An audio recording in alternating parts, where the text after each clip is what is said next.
FOG number 63 is Kevin Walters. Kevin is in an elite group of FOGs to have both captained and coached Queensland at origin level.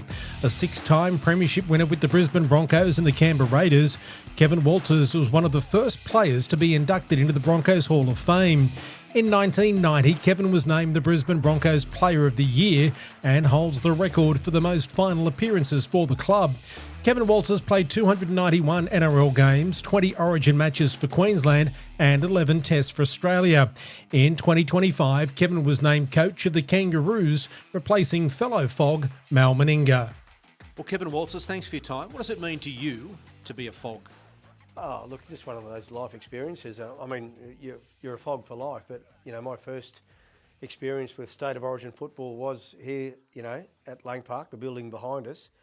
As a 13-year-old boy from Ipswich, we jumped in the car. My brother was playing in the curtain raiser against New South Wales in the under-18, so we got here early.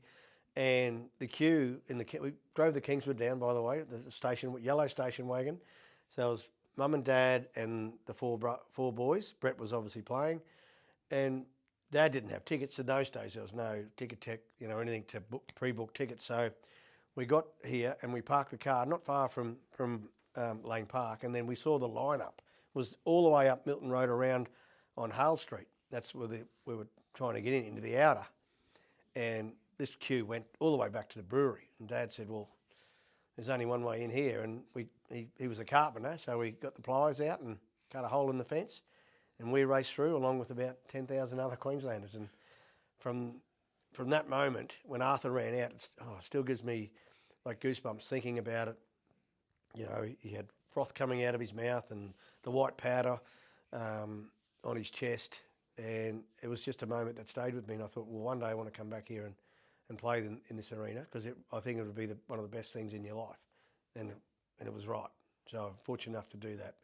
And from that moment forward, the Queensland jersey has always been so special for me. I mean, I played underage football for Queensland, but nothing like State of Origin. And that feeling when you get in the dressing room before you run out, there's no greater feeling. We'll get to that a little bit later, but let's go back to the start. Growing up in Ipswich, you weren't born in Ipswich, but moved there as a young age, born in Rockhampton. Yeah, we moved there as a young family. There was five of us, five boys. My mum's father was in the railway, so he became a station master at Ipswich, and beside the Ipswich train station was the rail master's house, where they used to give you a house if you're the station master. So Mum and Dad moved down from Rockhampton with my grandparents because that was their support for us, because Mum and Dad were both working. Mum was part-time as a nurse and Dad obviously full-time as a carpenter. So we five kids needed some looking after. So Grandma and Granddad used to do a lot of that as well. And just growing up in Ipswich was absolutely amazing. Perfect place for a young Queensland kid, with your rugby league in the winter months and then cricket in the summer. It was a childhood dream, really. Four brothers, backyard footy. Ipswich was a working class town and taught me so much about life and about the skills that you need to navigate your way through life. When did you and your brothers first come in contact, and the Walters family first come in contact with the Langers, a sort of a union that has gone down in Queensland and Australian rugby league folklore? Yeah, that was would have been in the late 70s, middle to late 70s. There's a committee in Ipswich called the Parents and Old Boys. So that was the parents and the old boys of the Ipswich Schoolboy Rugby League committee, and Dad used to host the meetings. They were fortnightly on a Thursday night, and that's where Alfie's dad used to come in, Harry, and used to come to our house at Merton Street, along with probably 10 to 15 other men, depending on their availability, and they would have their meetings, sort of fundraising, planning the year to raise money for the under-11, for the Ipswich under-11, under-12 schoolboy side. So that's how we first got into contact, and sometimes the Langers would come over and we'd get a game of backyard footy on with the lights in the backyard while the meeting was going ahead. So it was absolutely amazing. Instant friendship? Instant friendship, yeah. Without, because the ages of all the boys, and of course Desley was obviously a female, but the boys all lined up in their age group. So they were Norse and we were Bavel Swifts, and They used to play against each other all the way through the underage stuff into senior football, and then played together for the Jets and also against each other. You know, Kevvie went to West, Kevvie Langer went to West, and the like. So they're a talented bunch too, the Langers. As were, you know, we had a pretty good crew as well.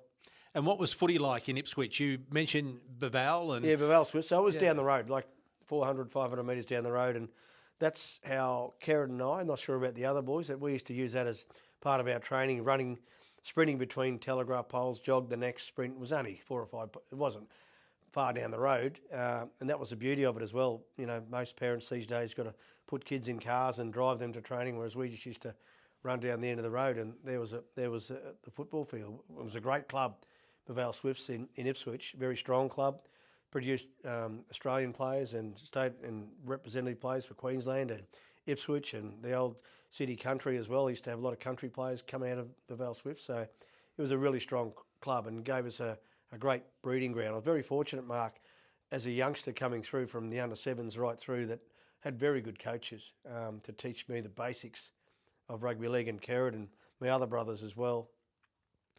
My first coach was Phil Gardner in the under-7s, and he was a school teacher around at the school at East Ipswich, at the school we went to, and just taught us so many great things about the basics of rugby league: catching, passing, tackling, and also the play the ball was a big one for him as well. So every session, you know, we'd learn and try to develop those skills over our junior years, which I was very grateful for. when did it start getting serious for you? Oh, from under-7s, Mark, certainly. Yeah. Well, they had grand finals in those days in that age group, and we made, I think Kerrod and I made just about every age group and won nearly every one except for 1 or 2. So, and, you know, I know there's a lot of noise around now about, you know, what that does to kids, but, you know, I think it's a great lesson to learn at a young age that you can win or you can lose. And winning's fun and great, and you can learn from winning, but also you can learn equally as much from losing and how to get better, and how next time you get to that environment that you fix your mistakes that you made to win. You know what I mean? I feel it was a great learning curve for us, and playing sport also teaches you so many things about life and being part of a team and the discipline required to be a good team member. So many things have taught me in life, you know, from the skills and the part of being involved in a team. So then when were you first noticed in regards to maybe making a professional career out of it? Yeah, so that was 86. I was playing for the Jets in the under-19s, it was, Kerrod and I. We used to play in the Brisbane Rugby League competition. And then I got a phone call from Wayne Bennett, who was heading down to the Raiders in 1987 to be their sort of assistant coach or co-coach with Don Ferner. And I had some, Wayne knew who we were, and Wayne thought it was a good idea. It would be a good idea to, again, split Kerrod and I up. Back in those days, Mark, the Queensland, the New South Wales clubs, like the Raiders, were only allowed 3 imports per year to stop the influx of Queenslanders heading to Sydney to play in the New South Wales Rugby League. So the 3 Raider imports were myself, Peter Jackson, and who was the third one? I'm just trying to think who that was, but Peter was the first one, I was the second. So, and I went to and there was obviously a lot of Queenslanders already there with, you know, Mel Meninga, Gary Coyne, my brother Stephen was there, Sam Bacco, God bless him. Badge. Gary Belcher, Jay Hoffman was there. There was a host of Queenslanders that were already there. So it really became this home away from home for the Queenslanders. So I was very grateful. And we had Wayne Bennett as our coach, and we had the current Australian coach in Don Ferner there, who was a master coach, beautiful with his people skills, and such a great club to go. I was very fortunate to go there.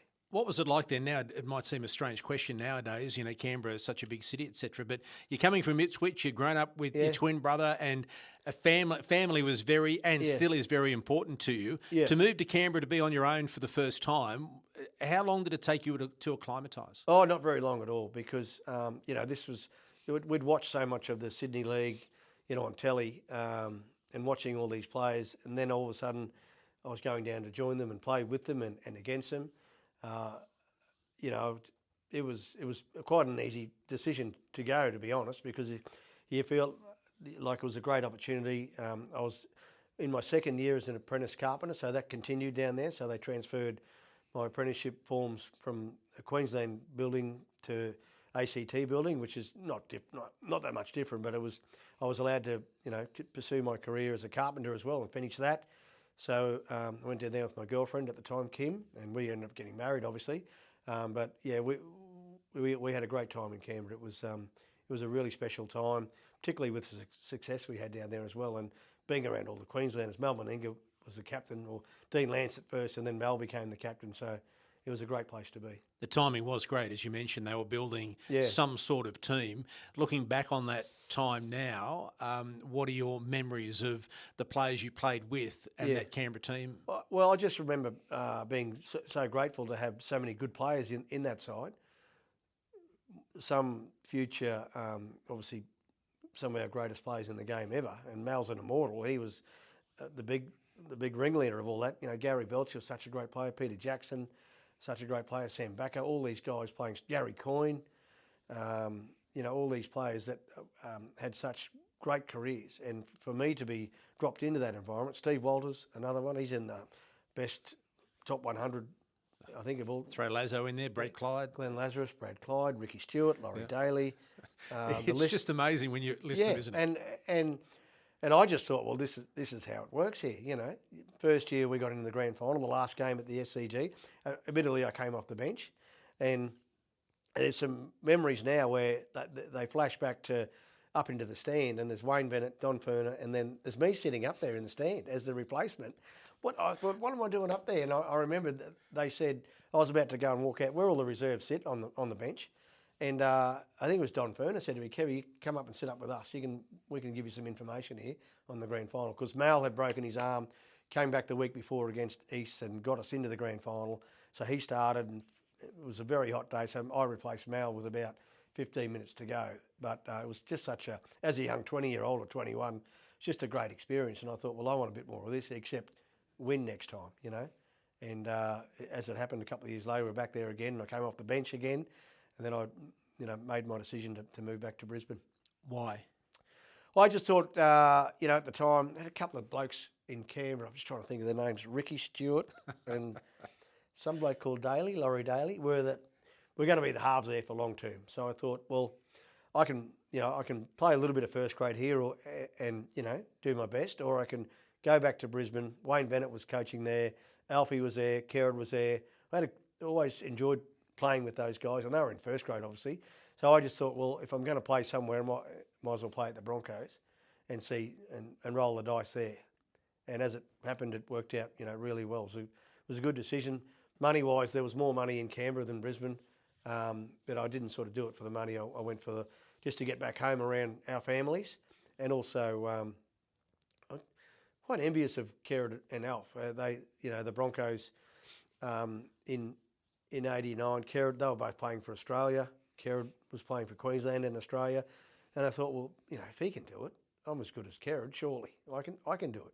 And that was the motivation of those two more than any, to come back and really work hard to get a spot at the Broncos. Well, once again, you arrived at a great time with so many good young players developing. What are your memories of those years, those premiership years with Brisbane? Oh, I remember training really hard. Certainly Kelvin Giles was the head trainer there. We trained as hard as I've ever trained. The only time I trained hard, I reckon, was 1984 at Ipswich Grammar with Steve Nance. He was our coach of the first 15 up there, and he used to run up hills and do all these things that were new to me as a player. And Kelvin was exactly the same. We trained really hard. We started lifting weights really seriously, and he transformed the club as much as Wayne Bennett into the club that it is, today. He was a great trainer, world class, and obviously Wayne was the coach, and Wayne's history shows that he's a pretty good coach as well. So when did Origin come onto the radar for you, and what were your memories of thinking that you might be good enough and one day be selected to play for Queensland? Yeah, well, I guess that's always a dream, and '89 was my first time around the team. Mal had got sick through the week, so I flew up a couple of days before the game. They weren't sure whether Mal was going to play or not. He ended up pulling out, and I got on the bench on the interchange Game 3 of the '89 series, and it was just such a great experience. Sitting around the dressing room, and I think I was playing.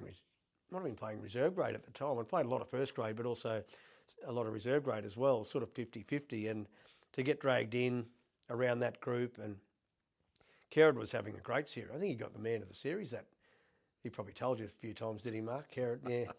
But he had a great game, and I've still got a photo at home on the wall of of Kerrod and I sort of after the game. Kerrod's jersey's got blood all over it, and chalk marks on it, and dirt and grime, and my jersey's still got the marks of the press, down each side, and also the tag was floating around here. So I got on for the last 5 minutes, which I was very grateful for. You're not going to hook Alfie or Wally, I would have thought, because in those days there was no interchange. Once you're off, you're done. So I got the last 5 minutes, but it was a great experience. And then again, just giving me a really good taste of playing in that arena, certainly. And wanting it again. And wanting it again and again, and as much as you can, yeah, for sure. So when you ran out for the first time in the starting lineup, or, as opposed to sitting on the bench waiting, what difference was there? Oh, you're straight into the action, so much better. I mean, sitting there in back before interchange became part, or even interchange now, if you're sitting there, some players don't get on for till the second half in some instances. So it is nerve-wracking watching the game, and you can burn energy, but it's always best starting, I feel. And my first start, I think, was in '92 after Wally retired, and it was. We did it pretty tough against New South Wales in '92, '93, '94 until the Nevilles come into it, and they saved us in '95. But yeah, we never got clean sweep, I didn't think, but it was always tough against New South Wales because Queensland had dominated sort of in the late '80s, and then the early '90s, New South Wales began to dominate with some world-class players coming through for the Blues. You sort of alluded to it there. You were given the honour of replacing Wally Lewis in that number 6 jersey. Pretty big shoes to fill. That was the question. What was that like? Is that one of the most intimidating things you've had to do in your career? Yeah, certainly. Certainly was. I'm certainly no Wally Lewis, and he was. What did he win? 7 or 8 man of the matches? I don't know how many he's won. Let's go back to your trivia for that. But enormous amount, and been such a big player for Queensland. So it was always going to be, whoever was going to wear that jersey was always probably going to struggle a bit, given the outside noise around Wally's jumper. So I think Queensland had 3 or 4 cracks at different people in that jersey in the early days when I was there, trying to get it right. But there's only one Wally Lewis. I look back now and I felt like I maybe could have played a bit better at Origin level, but it was sort of, that's one of my sort of, not so much regrets, but I feel like I could have played a bit better in the earlier days. But State of Origin's tough. It's a tough arena. Well, you played 20 matches, so you obviously did something wrong to be continually invited back. What does that mean to you that you have had a career? We asked you about being your fault, but the fact that you're able to play 20 times. Yeah, I'll look back on fond memories, nothing but fond memories. Particularly the older I got, I felt the more comfortable I was, playing for Queensland. At first, you probably feel like, hang on, what am I doing here? Do I belong in this environment? The question marks are there. But as you get used to the environment and you get better yourself and more mature as a player, some players handle it very easily, and others, take a bit of time adjusting to that new environment. So, I was very grateful for my time for Queensland. It really did. It was a real highlight of my rugby league career. To not only play for Queensland, but also coach Queensland. That was a real buzz as well. Yeah, we'll get to that because I want to ask you a question with regards to playing and to be able to play with both brothers, Kerrod and Stephen. What did that mean to you? Oh, it was unbelievable, really, from the backyard days at Merton Street, to playing together. It's just when you get into camp, because Stephen was always at the Raiders, Kerrod was always at the Broncos. So I spent some time with Steve early in my career down at the Raiders and then back to Brisbane with Kerrod. So, I love playing with both of them. It was just great to have them around. Sort of not so much took it for granted, but it was, it's a big, looking back, it's a big thing to have 3 of us play for Queensland. And really special time for Mum and Dad in particular. They loved going to Origin, and particularly, not having to cut their way in. Yeah, not having to cut their way in through a hole in the fence. Yeah, of course. Yeah, they got tickets back in those days then. So, yeah, it was. I'm really proud of that too for Mum and Dad. Like they did a lot of work. Us as kids, growing up, just the discipline of being in a team, and sometimes you're not always picked in the team. Dad was always, so positive with his instructions and his advice. It was never, blame this person or blame that person. If you're going to look somewhere, look at yourself first and make sure that you're doing everything that you can, to be the person that you can. And I always remember that from KG. Never blame people. Look at yourself, fix yourself up, and everything will be okay. Maybe an impossible question. From a playing perspective, is there a moment that stands out in your Origin career? Yeah, well, it's a couple that the debut, that photo with Kerrod was really special. The miracle try, that was just unbelievable how that all happened. We were behind and they were dominant. They were dominating us for most of the game, and somehow Willie Kahn scored a try at a dummy half. It was game 1 of the series in Sydney, which was always tough to win down there. It still is to this day today. And then they kicked off and we managed to string some passes together, and Corny finished it off. And it was just an amazing try. I could still recall all the blokes involved. And it's replayed a lot on telly, and whenever Origin's on, it's always remembered. But we celebrated that night, that's for sure. So from the playing to the coaching, what does it mean to you to be in that elite group, to have played and coached? Yeah, again, very grateful for the opportunity. I'm not sure if it was ever going to come about, because I was in coaching. Had been an assistant with Mal, and then when Mal decided to move on, the opportunity came up and I grabbed it with both hands. It was a brilliant Queensland team that Mal handed the baton on to me from. They've been so successful. So there was a lot of heat, and there always is with coaching Queensland, particularly through that period. I think we won 8 out of the last 10 series, something like that. So it was a really strong team, captained by Cameron Smith, Thurston, Slater, Inglis, Miles, how many players? You could roll a few more out. There's so many great players in that side. So it was a real privilege and a great opportunity for myself as a coach, to coach those guys. How did you cope with watching rather than playing, having no real control over the game? Look, I was okay. I guess I'd always want to be a coach. So when I walked off in 2000, 2001, coaching was something that I always wanted to do. So I guess I adjusted well when you got Cameron Smith and Jonathan Thurston and Cooper Cronk out on the field. Greg Inglis, Matty Scott, Sam Thaiday, the list goes on. Those guys in control of your side. Because I was fortunate, I had worked with Cameron, Cooper and Billy at the Melbourne Storm for a couple of years as an assistant coach. So I knew a lot about those guys and their mentality, and they're real leaders, The best teams and best state of origin teams, led by the coach, but also well supported by a very strong leadership group from the players. And we had that in buckets and spades, yeah. You say you'd always wanted to be a coach. You've travelled the world trying to get the opportunity to coach, being over at Catalans, etc., coaching the Ipswich Jets, and then getting the opportunity to Queensland and then the Brisbane Broncos. Yeah. You've been so successful in your playing career. From a coaching perspective, is that still burning the fact that you were beaten in a grand final? And we're going to talk about this as Origin stuff, isn't it, mate? It is, but it's also about Kevvie. Yeah, it's part of my career. Look, yeah. I'm actually really proud of my time as a head coach at the Broncos. When I walked through into the Broncos, they weren't in a very well. They were finished last, So there's a lot of work to be done. When you finish last, you're doing a lot of things wrong, And so that was my job to fix that. I did fix it. Made some changes. Made some tough calls on players.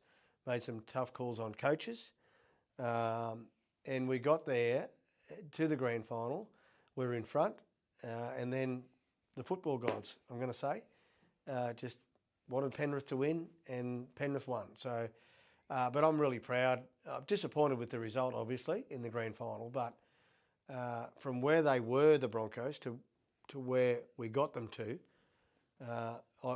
that sits as a really, equally as anything with Queensland. I'm really proud of the fact that I was able to do that in my time, at the Broncos.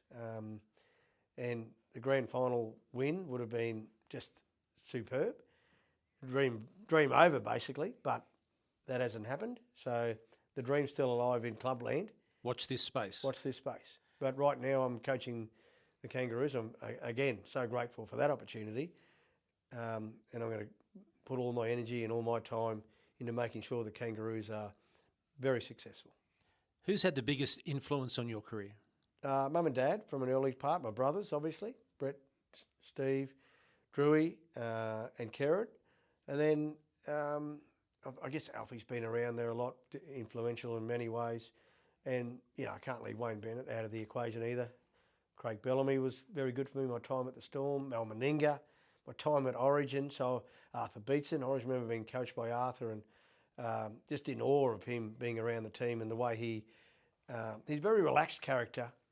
But when it was time to go to work, it was time to go to work. And that's what I liked, about Arthur. Wally Lewis, coached me for Queensland as well. So I had so many great mentors. Tim Sheens.